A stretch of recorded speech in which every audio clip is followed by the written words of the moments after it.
Let us start with a new topic that is benchmarking.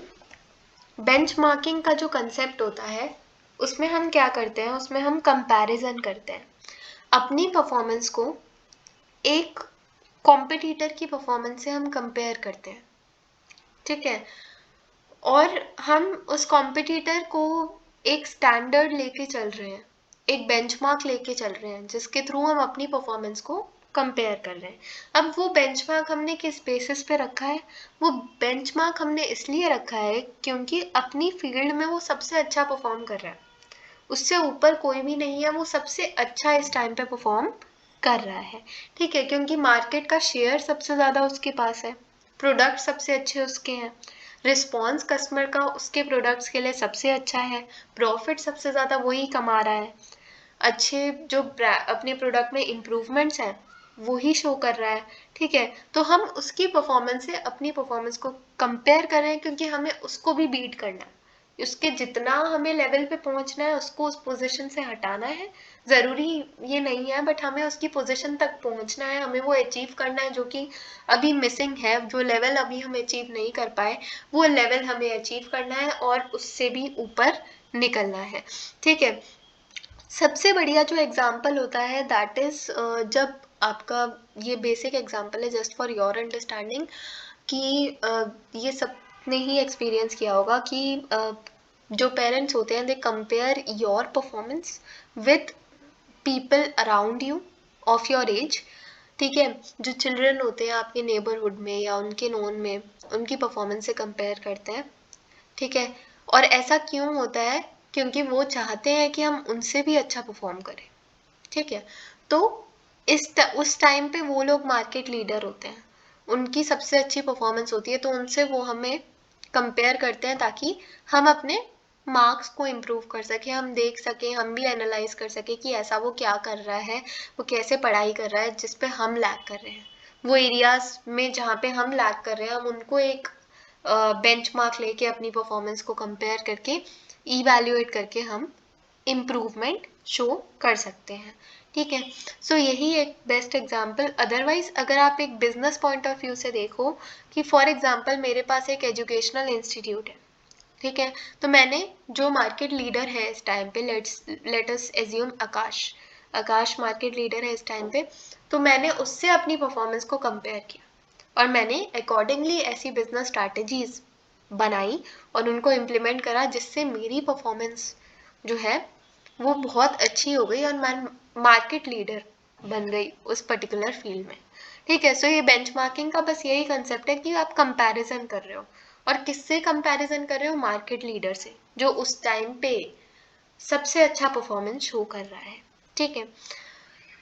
Benchmarking is defined as the process of measuring products, services, and processes against those of organizations known to be leaders in one or more aspects of their operations. I hope you are clear with this concept. Now let us move to the next topic, that is objectives.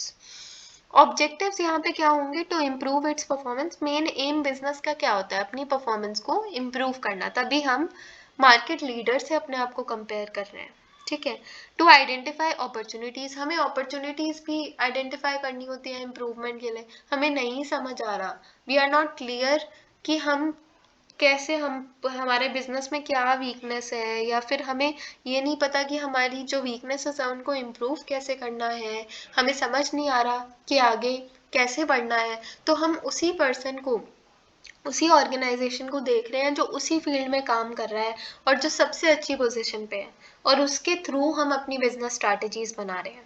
To gain strategic advantage by focusing on capabilities critical to building strategic advantage, कि हम उन capabilities पे focus कर रहे हैं जो बहुत ज़्यादा रिक्वायर्ड है, बहुत ज़्यादा असेंशियल है for achieving the level of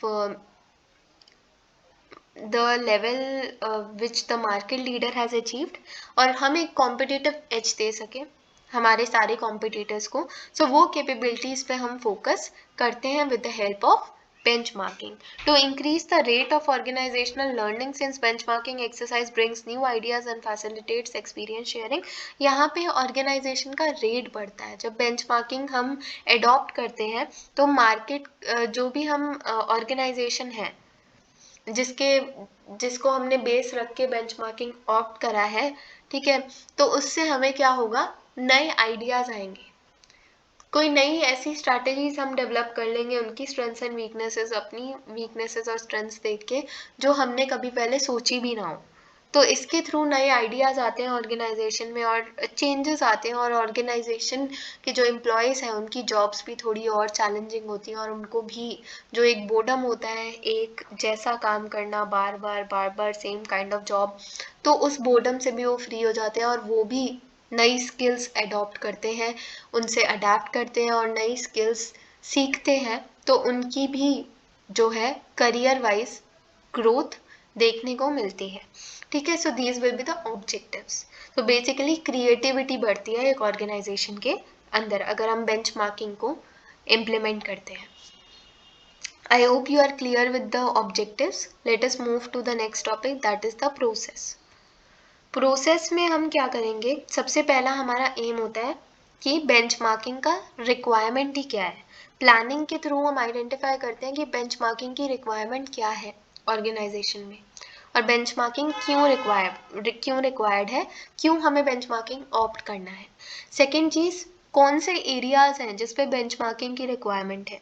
सारे एरियाज पे तो नहीं होगी, कुछ तो हमारे भी स्ट्रेंथ्स होंगे, कहीं पे हम भी मार्केट लीडर होंगे, तो वहाँ पे हमें बेंचमार्किंग की ज़रूरत ही नहीं है, क्योंकि हम मार्केट लीडर को ही देखेंगे जो हमसे अच्छा परफॉर्म कर रहा है, और जहाँ पे हम ही सबसे अच्छा परफॉर्म कर रहे हैं उन एरियाज पे हम बेंचमार्किंग अप्लाई ही नहीं कर सकते, ठीक है। तो कौन से एरियाज पे और हमारा कौन से कॉम्पिटिटर के थ्रू हम अपनी परफॉर्मेंस को कंपेयर करेंगे, और कौन से मीन्स होने चाहिए, कैसे हमें डाटा को कलेक्ट करना है, प्राइमरी सेकेंडरी सोर्स, और कैसे पूरी हमें उस कंपनी के बारे में इंफॉर्मेशन कलेक्ट करनी है जो कि इस टाइम पे मार्केट लीडर है उस फील्ड में जहाँ पे हम लैग कर रहे हैं, ठीक है। So planning phase determines the need for benchmarking and the area which requires it. The competitor and means to collect the relevant data are also decided at this particular stage. Analysis, एक बार data collect हो गया उसके बाद company क्या करेगी, उस data को analyse करेगी, उस डाटा को एनालाइज करके फिगर आउट करेगी उस कंपनी के क्या स्ट्रेंथ्स हैं, क्या वीकनेसेस है। मार्केट लीडर जो भी हमने एनालाइज, जिसका डाटा हमने कलेक्ट करा है, उससे हम इंफॉर्मेशन एनालाइज करेंगे कि क्या उनकी स्ट्रेंथ्स हैं, क्या उनकी वीकनेसेस हैं, और हमें स्ट्रेंथ्स डिटरमाइन करना भी इम्पोर्टेंट है और वीकनेसेस भी, क्योंकि वीकनेसेस पे अगर हम कॉम्पिटिटर की, मार्केट लीडर की वीकनेसेस पे फोकस करेंगे तो हम उनको भी पीछे छोड़ सकते हैं, उन एरियाज पे भी हम ध्यान दे सकते हैं जिन पे उन्होंने नहीं दिया, ठीक है। सो दोनों ही इक्वली इम्पॉर्टेंट है, कॉम्पिटिटर की स्ट्रेंथ भी और उनकी वीकनेसेस भी। सो एनालिसिस में हम उनकी स्ट्रेंथ्स और वीकनेसेस फिगर आउट करते हैं।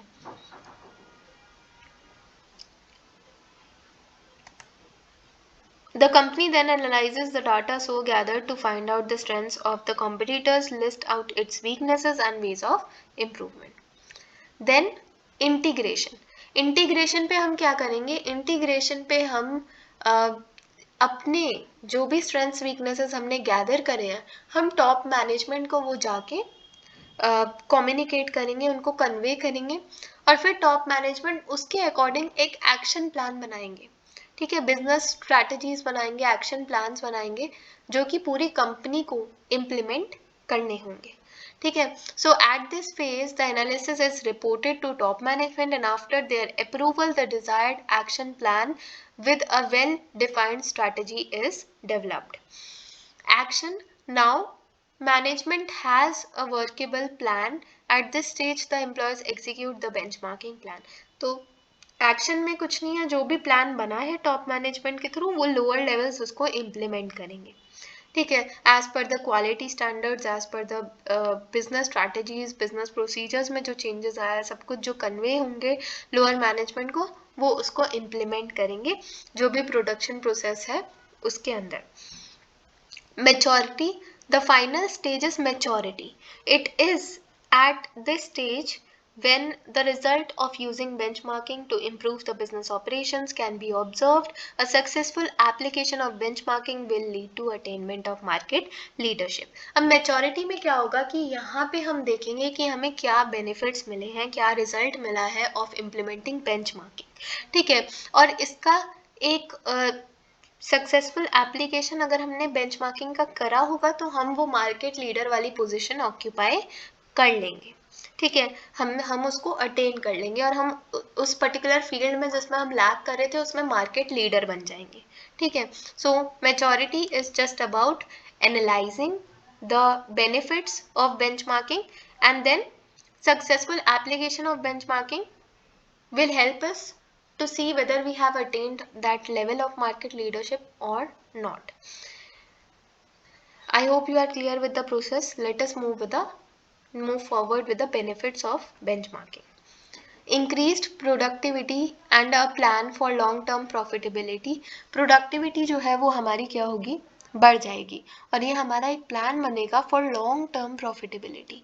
लॉन्ग टर्म प्रॉफिटेबिलिटी का ये प्लान बन जाएगा कि हर मतलब अगर आप मार्केट लीडर बन जाओगे तो लॉन्ग टर्म आपको प्रॉफिटेबिलिटी आएगी, ठीक है। आपके पास वही मार्केट शेयर सबसे ज़्यादा होगा, कस्टमर सबसे ज़्यादा होंगे, आपका प्रोडक्ट सबसे अच्छा रिस्पॉन्स शो कर रहा होगा, ठीक है। Helps the firm to study its current practices and identify to identify practices requiring improvement. So ये हेल्प करता है किसी भी फर्म को कि वो अपनी करंट प्रैक्टिसेस को स्टडी कर सके एंड वो आइडेंटिफाई कर सके what are the areas of improvement. वो अपनी करंट प्रैक्टिसेस को समझे, एरियाज ऑफ इम्प्रूवमेंट को। जब टॉप मैनेजमेंट को हमने स्ट्रेंथ्स और वीकनेसेस बताए थे तो टॉप मैनेजमेंट ने वीकनेसेस समझे होंगे कंपनी के, स्ट्रेंथ समझे होंगे और उसके अकॉर्डिंग जो भी कॉम्पिटिटर के स्ट्रेंथ्स एंड वीकनेसेस हैं वो देखा होगा कि कंपनी की कैपेबिलिटी के अकॉर्डिंग, मार्केट की रिक्वायरमेंट के अकॉर्डिंग उन्होंने फिर एक ऐसी और कंपनी की वीकनेसेस के अकॉर्डिंग उन्होंने फिर जो है प्लान्स बनाए होंगे, बिजनेस प्लान्स बनाए होंगे और उनको इम्प्लीमेंट करके उनको एक जगह रिकॉर्ड करके एक एक्शन प्लान बनाया होगा जो कि पूरी कंपनी ने इम्प्लीमेंट किया। So helps the firm to identify current practices, to identify practices requiring improvement. तो ये हेल्प करता है अपनी कंपनी को अच्छे से जानने में, अपनी कंपनी के एरियाज ऑफ इम्प्रूवमेंट, अपनी कंपनी के स्ट्रेंथ्स, ठीक है। दूसरे कॉम्पिटिटर को तो हम एनालाइज कर ही रहे हैं, उनको तो हम जान ही रहे हैं, बट अपनी कंपनी के बारे में भी फिर हमें और ज़्यादा अच्छे से पता होता है। Helps to explore directions in which competitors are growing and hence helps to keep pace with changes in market industry और larger market scenario। अगर हम कोई चीज़, अभी मैंने बात करी है कि टॉप मैनेजमेंट इम्प्लीमेंट करवा रही है, एक्शन प्लान बनवा रही है, तो वो मार्केट सिनारियो भी देख रहे हैं, ठीक है। और जिस कंपनी को हम बेस रख के चल रहे हैं उसने भी मार्केट सिनारियो को कॉन्टिन्यूसली मॉनिटर करा है और उसके अकॉर्डिंग चेंजेस इंप्लीमेंट करी हैं, तभी वो उस जगह पे हैं, ठीक है। तो इससे हम क्या करते हैं, बेंचमार्किंग के थ्रू हमें एक नई डायरेक्शन मिल जाती है, एक ऐसी हम बहुत सारे एरियाज़ को एक्सप्लोर कर पाते हैं, बहुत सारी डायरेक्शंस को जिसमें कॉम्पिटिटर जो है वो ग्रो कर रहे हैं लेकिन हम नहीं ग्रो कर पा रहे, ठीक है। और इससे हम इंडस्ट्री और मार्केट सिनारियो को भी continuously हम adapt कर पाते हैं with the help of the lessons that we are able to learn with the strengths and weaknesses of the market leader. So I hope you are clear with this concept. Now let us move forward with the benefits. Continuous learning exercise to re-engineer existing practices. Continuous हम learning कर रहे हैं to exercise to engineer re-engineer existing practices। तो हम continuously जब learn कर रहे हैं तो हम कुछ practices में change ला रहे हैं, कुछ जो practices normally चल रही थी, कुछ procedures normally चल रहे थे उसमें हम क्या ला रहे हैं, उसमें हम changes ला रहे हैं, ठीक है। तो हम लर्न भी कर रहे हैं, ग्रो भी कर रहे हैं, चेंजेस भी ला रहे हैं, चेंजेस को इम्प्लीमेंट भी कर रहे हैं। Helps to assess strengths and weaknesses and to learn from their weaknesses to explore new areas of improvement. वही कॉम्पिटिटर की हम स्ट्रेंथ्स और वीकनेसेस को समझ रहे हैं, अपनी स्ट्रेंथ्स एंड वीकनेसेस को समझ रहे हैं और हम एक्सप्लोर कर पा रहे हैं एरियाज ऑफ इम्प्रूवमेंट कॉम्पिटिटर के भी और अपने भी, ठीक है। Helps to improvise performance through innovative practices and realign goals in the direction of growth triggered by market changes. तो ये हेल्प करता है इम्प्रोवाइज करने में परफॉर्मेंस, इम्प्रूव करने में परफॉर्मेंस को। इनोवेटिव प्रैक्टिसेस, हम जब जब चेंजेस लाएंगे, चेंजेस को इम्प्लीमेंट करेंगे, क्रिएटिविटी आएगी, इनोवेटिव प्रैक्टिसेस आएंगी जिसके बारे में कभी हमने इम्प्लीमेंट करने का सोचा भी नहीं था। तो वो हेल्प हमें कहाँ से मिली? हमें कॉम्पिटिटर के एनालिसिस, मार्केट लीडर के एनालिसिस से मिली। हमारे गोल्स भी चेंज होंगे जब हम कॉम्पिटिटर के गोल्स देखेंगे और कहाँ पे कॉम्पिटिटर ने कौन से गोल्स रखे हैं, कौन से उनके गोल्स हैं, तो उसके अकॉर्डिंग हम अपने गोल्स को भी रियलाइन करेंगे, क्योंकि हमें उस पोजीशन पे पहुंचना है। ठीक है, हमें अपने एरियाज ऑफ इम्प्रूवमेंट पे वर्क करना है, तो हमारे गोल्स भी रियलाइन होंगे। ठीक है, इन द डायरेक्शन ऑफ ग्रोथ की डायरेक्शन में हमारे गोल्स रियलाइन होंगे। एंड मार्केट चेंजेस को भी हम कॉन्टिन्यूसली, इंडस्ट्री की, मार्केट की जो भी चेंजेस हैं, जो भी सिनेरियोज हैं, उसको भी हम कॉन्टिन्यूसली अडेप्ट करेंगे। So I hope you are clear with the benefits of benchmarking. Thank you so much for watching, and thank you so much for being a wonderful audience. Like, share and subscribe, show your support so that we can make more content. Thank you so much.